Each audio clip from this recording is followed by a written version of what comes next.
You can never actually watch something enter a black hole. That sounds impossible. If a rocket falls toward the event horizon, you might expect to see it cross the boundary and disappear. But Einstein's gravity says something stranger. From far away, the rocket appears to slow down. Its clock appears to tick more and more slowly. Its light becomes redder, dimmer, weaker, and just before it seems to cross the event horizon, it fades from view. To you, it never quite enters. But to the astronaut inside the rocket, nothing dramatic happens at the horizon. No wall, no surface, no sudden stop. They fall through it, and once they cross, every possible future points inward. This is the first shock of black holes.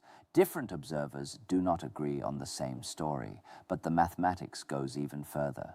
The first exact solution to Einstein's equations did not only point toward black holes, it also hinted at their opposite, white holes.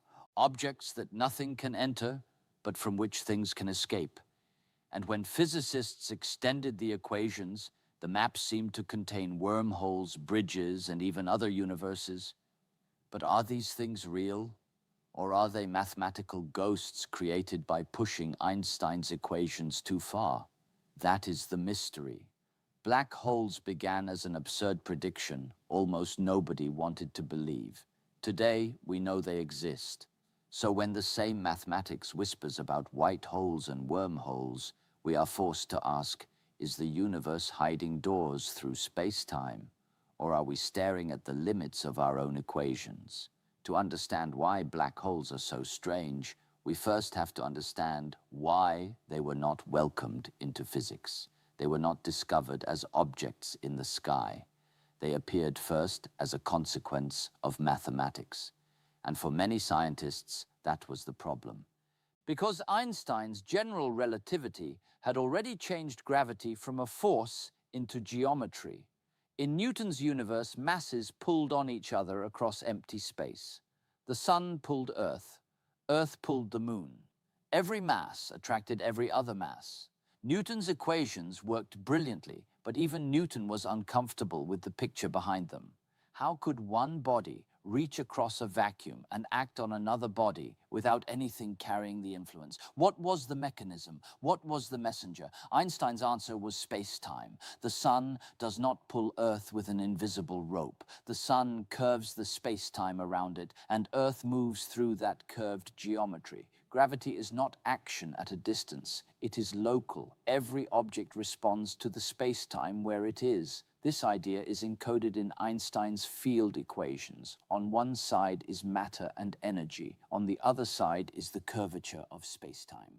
In simple words, matter tells spacetime how to curve, and spacetime tells matter how to move. But the equation is not simple in practice. It is not one ordinary formula that you solve in a few lines. It is a set of connected equations, and solving them exactly is extremely difficult. Einstein published his equations in 1915, but he did not immediately have a complete exact solution for the simplest possible case. That solution came from Carl Schwarzschild, and the circumstances were extraordinary. Schwarzschild was serving on the Eastern Front during the First World War, calculating artillery trajectories for the German army.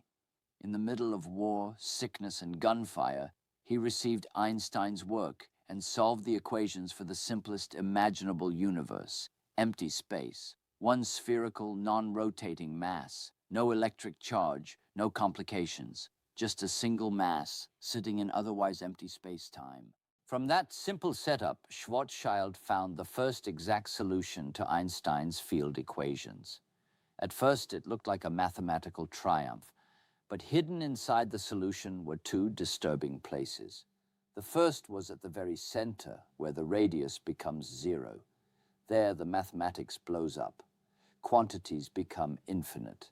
The equations stop giving a normal physical description. This is called a singularity. The second strange place was not at the center. It was outside it, at a special radius now called the Schwarzschild radius. At this boundary, the mathematics also seemed to break.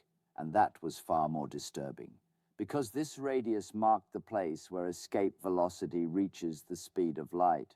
On Earth, if you throw something upward too slowly, it falls back. If you launch it fast enough, it escapes. That escape speed depends on mass and distance. But imagine a mass squeezed into such a small region that at a certain boundary, the escape speed becomes equal to the speed of light. Then inside that boundary, nothing could escape, not a rocket, not matter, not even light. This was the beginning of the black hole idea. But most physicists did not immediately believe such objects could exist. The mathematics allowed them. Nature, they thought, would not. Because to create a black hole, a star would have to collapse beyond every possible form of resistance. Surely some physical process would stop it. Surely nature would not allow matter to crush itself into such an extreme state. For a while, that confidence seemed reasonable. Stars are not passive objects. During most of their lives, they balance inward gravity with outward pressure from nuclear fusion. Fusion releases energy. That energy creates pressure. The pressure holds the star up against collapse. But fuel runs out.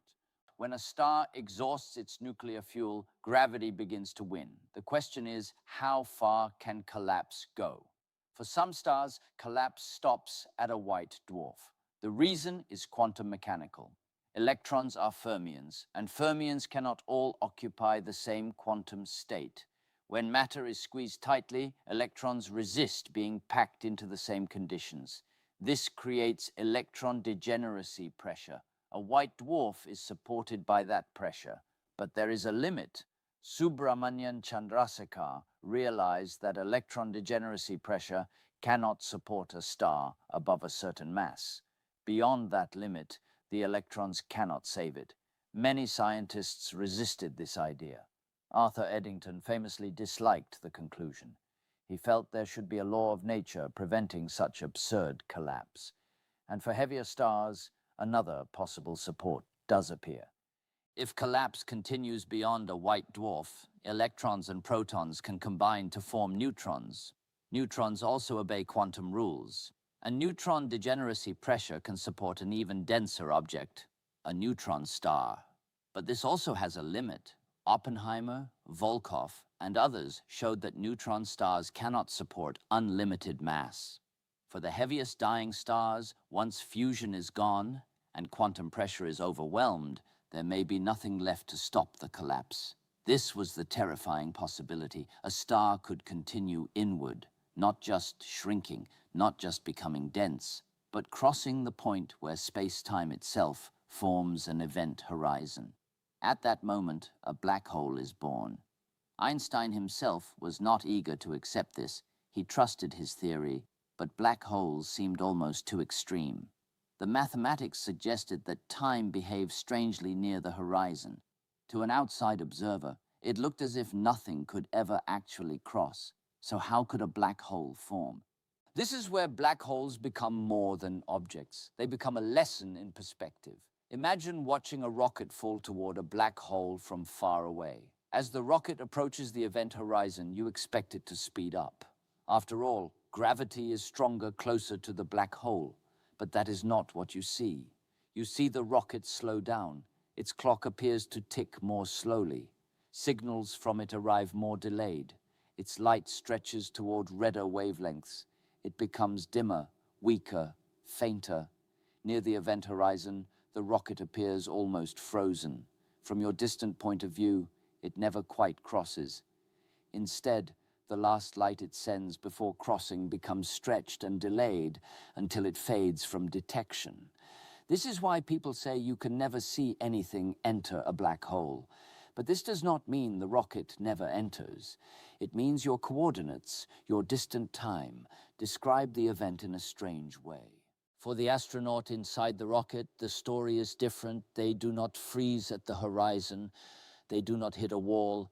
They do not find a solid surface. If the black hole is large enough, they may cross the event horizon without noticing anything special at that exact moment. But after crossing, the future changes. Outside the horizon, there are paths that lead away. Inside the horizon, every future path leads inward. This is the real meaning of the event horizon. It is not a physical shell, it is a causal boundary. Once you cross it, escape is no longer possible because all future directed paths point deeper into the black hole. Even light cannot escape, not because it is pulled back like an ordinary object, but because there is no outward future path left for it to follow. The geometry itself has closed. This is why coordinate systems matter so much in black hole physics. The original Schwarzschild coordinates made the event horizon look like a mathematical disaster. The equations seemed to break there, but later physicists realized that this was not a true physical singularity, it was a coordinate problem. Like a map of Earth that distorts Greenland or stretches the poles, a coordinate system can make something look pathological even when the actual geometry is fine. Change the coordinates, and the singularity at the event horizon disappears. The horizon is not where physics ends, it is where escape ends. The true singularity lies deeper, at the center. One helpful way to picture this is to imagine space itself flowing inward like water toward a waterfall. Far from the black hole, the flow is gentle. Light can move outward against it. Closer in, the flow becomes stronger. Just outside the event horizon, light trying to escape can still make it out, but it struggles. Its journey takes longer and longer from the view of a distant observer. At the horizon, space flows inward at the speed of light. Inside the horizon, space flows inward faster than light can swim outward. So every object, every photon, every possible signal is carried deeper. Not because something locally moves faster than light through space, but because the structure of spacetime itself has tipped inward. This is the first great lesson of black holes. The event horizon is not a place where time magically stops for the falling object. It is a place where the outside universe loses causal contact with that object. From far away, the object fades and freezes. From its own perspective, it crosses. Both descriptions are part of the same geometry. And when physicists learned how to draw better maps of that geometry, they discovered something even stranger. In certain space-time diagrams, the black hole singularity is not simply a place sitting at the center like a point in ordinary space. It behaves more like a future moment. Once you are inside, reaching it is not like traveling to a location you might avoid. It is like reaching tomorrow. You can delay it. You cannot escape it. For a non-rotating black hole, every path inside the horizon ends there. But then the mathematics of Einstein's equations did something almost unbelievable. When physicists extended the Schwarzschild solution as far as it could mathematically go, the diagram did not contain only a black hole. It contained another region, a time-reversed cousin, a place from which things could come out, but into which nothing could enter. A white hole. And beyond that, the map seemed to hint at bridges, other regions of space-time, even another universe. At this point, the question becomes dangerous. Did Einstein's equations reveal hidden doors in reality, or did we simply push a perfect mathematical model beyond what nature actually builds? When physicists extended the Schwarzschild black hole solution, they found something that looked almost impossible. The map did not stop with one universe. It contained more structure. A black hole region, a white hole region, and another external universe connected through what looked like a bridge. This was not science fiction at first. It was mathematics. Einstein's equations had been pushed to their fullest extension, and the geometry seemed to allow more than anyone expected. A black hole is a region you can enter but never leave. A white hole is the opposite. It is a region things can leave but nothing can enter. If a black hole is a one-way door into the future, a white hole is a one-way door out of the past. In the mathematics, it is like taking a black hole and reversing the direction of time. Instead of matter collapsing inward, matter is expelled outward. Instead of a horizon that traps everything inside, the white hole horizon refuses to let anything enter. From far away, It might look like an object suddenly ejecting matter, light, or energy into the universe. But here is the problem.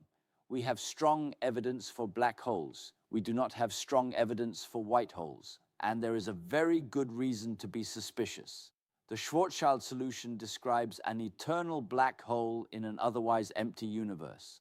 It does not describe a real star forming, burning fuel, collapsing, and creating a black hole in a messy, expanding cosmos full of radiation, matter, rotation, and disturbance. It is the simplest possible mathematical model. And sometimes the simplest model contains features that may not survive in real nature.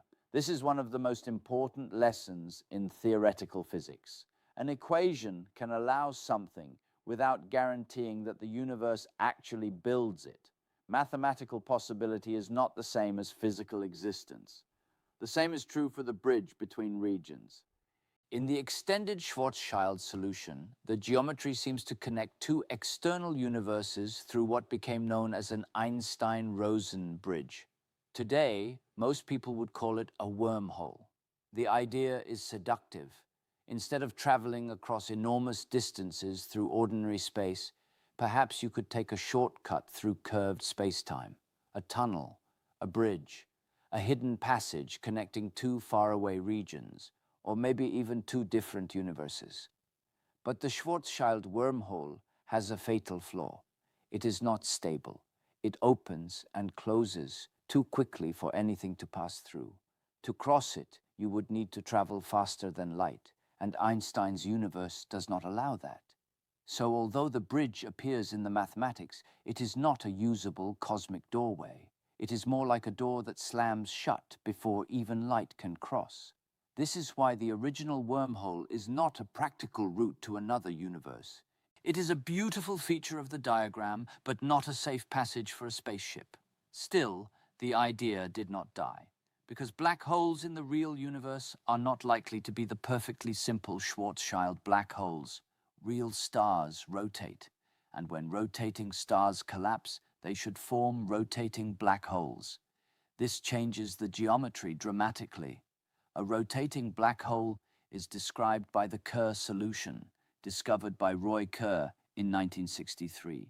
And Kerr black holes are far stranger than non-rotating ones. They do not have a single simple structure. They have layers. Outside the horizon is a region called the ergosphere. This is where space-time itself is dragged around by the spinning black hole. The effect is called frame dragging. Imagine space-time as a fluid being pulled into rotation. Near the black hole, the spin becomes so powerful that nothing can remain still relative to distant stars. Even if you fire your rockets, you are forced to rotate with the black hole. But the ergosphere is not yet the final point of no return. In principle, you can still escape from it, pass deeper, however, and you cross the outer event horizon. Now, return is no longer possible. You are inside the black hole. But with a rotating black hole, the story becomes even stranger. Unlike the Schwarzschild black hole, whose singularity behaves like an unavoidable future moment, the Kerr black hole's singularity is not a point. It is a ring, and the mathematics suggests that, under idealized conditions, a path might avoid the ring's singularity and continue into another region of spacetime. This is where the diagrams become almost unbelievable. They seem to contain passages to other universes, white hole exits, repeating structures, even regions where the behavior of gravity appears reversed. If you take the equations literally and extend them without interruption, the Kerr solution seems to open an infinite chain of possible universes connected through black holes and white holes. This is the kind of idea that makes people imagine black holes as portals. Fall into one, avoid the singularity, and perhaps emerge somewhere else, another universe, another region, another version of cosmic reality.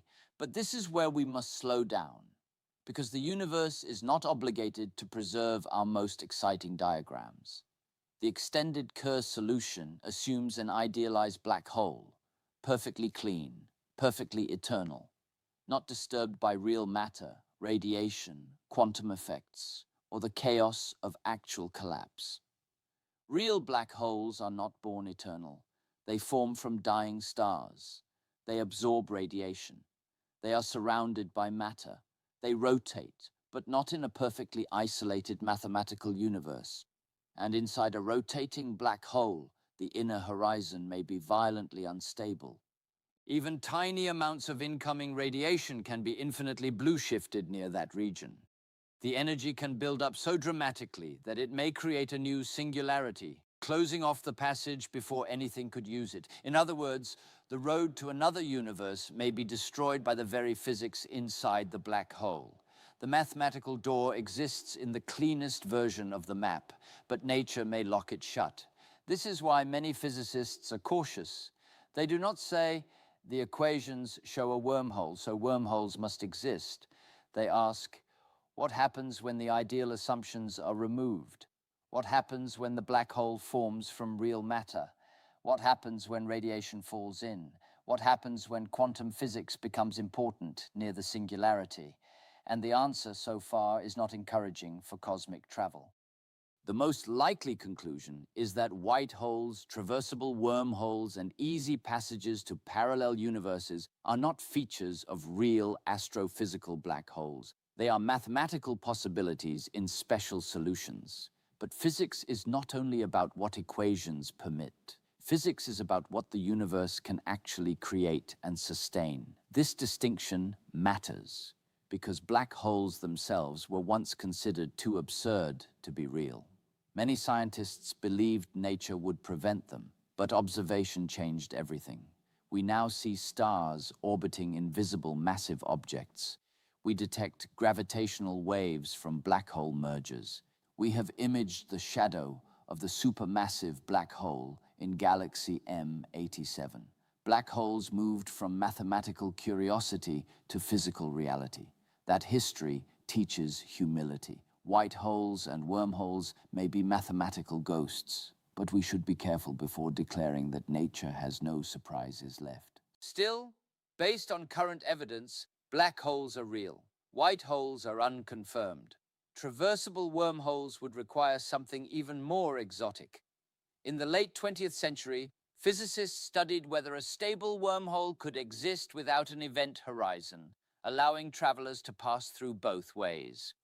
The equations of general relativity allow certain wormhole geometries, but keeping the throat open requires exotic matter with negative energy density. Ordinary matter attracts. Ordinary energy curves space-time in familiar ways. A traversable wormhole would need a form of matter or energy that behaves unlike anything we know how to gather in the required amounts. Without it, the wormhole collapses too quickly. The bridge pinches shut. The doorway becomes a trap. So the dream of using wormholes for interstellar travel remains far beyond confirmed physics. Not impossible in every mathematical sense, but unsupported by known matter and current evidence. And this brings us back to Einstein. Einstein did not set out to invent cosmic monsters. He wanted to understand gravity. He wanted to remove Newton's mysterious action at a distance and replace it with something deeper. He gave us space-time geometry. But once that geometry was written down, it began revealing consequences that even Einstein found difficult to accept. Black holes, horizons, singularities, white holes, Einstein-Rosen bridges, possible parallel regions of space-time. The equations seem to know more than their creator expected. That is one of the strangest things about science. A theory can become larger than the imagination of the person who created it. Einstein opened the door to curved space-time. Schwarzschild found the first exact black hole geometry. Oppenheimer showed that massive stars could collapse into such objects. Kerr revealed the rotating version, with even more complex internal structure. Penrose diagrams taught physicists how to map causal regions of spacetime, and modern observations proved that black holes are not just theoretical. They are out there, silent, dark, real. But the deeper mystery remains. What happens at the singularity? General relativity says curvature becomes infinite. But infinities in physics often mean the theory has reached its limit. At the center of a black hole, gravity is so extreme that quantum effects should matter. Yet we do not yet have a complete theory of quantum gravity, so the singularity may not be a true physical point of infinite density. It may be a signpost, a warning, a place where Einstein's theory is telling us, I can take you this far, but no farther. That is why black holes are so important. They are not merely objects. They are laboratories for the limits of knowledge. At the event horizon, they teach us about causality. Inside, they challenge our understanding of time. At the singularity, they expose the unfinished conflict between general relativity and quantum mechanics. And in their mathematical extensions, they tempt us with ideas of white holes, wormholes, and other universes. Some of those ideas may be real. Some may be illusions of perfect equations. Some may require new physics we have not yet discovered. But all of them come from taking Einstein seriously. So what should we believe? The careful answer is this. Black holes exist. Event horizons are real features of spacetime. Objects falling in can cross the horizon even though distant observers never see them cross in the ordinary way. White holes appear as time-reverse solutions, but we have no evidence that nature creates them. Einstein-Rosen bridges appear in idealized eternal solutions, but they collapse too quickly to travel through. Rotating Kerr black holes mathematically hint at deeper passages, but their inner horizons are probably unstable in real conditions. Traversable wormholes may be allowed as geometries, but they seem to require exotic matter we do not know exists in the necessary form. So the universe may not be filled with easy shortcuts, but it is filled with something even better, questions that force us to look deeper. Black holes began as a question no one wanted to accept. Now they are among the most important objects in modern physics. Maybe white holes and wormholes will remain mathematical ghosts. Maybe one day a deeper theory will reinterpret them. Maybe quantum gravity will erase the singularities and reveal something completely unexpected we do not know yet. And that uncertainty is part of the beauty, because the edge of a black hole is also the edge of our understanding. From the outside, the falling astronaut freezes and fades. From their own view, they cross the horizon. From the mathematics, the map may open into other regions. From physical reality, the door may slam shut.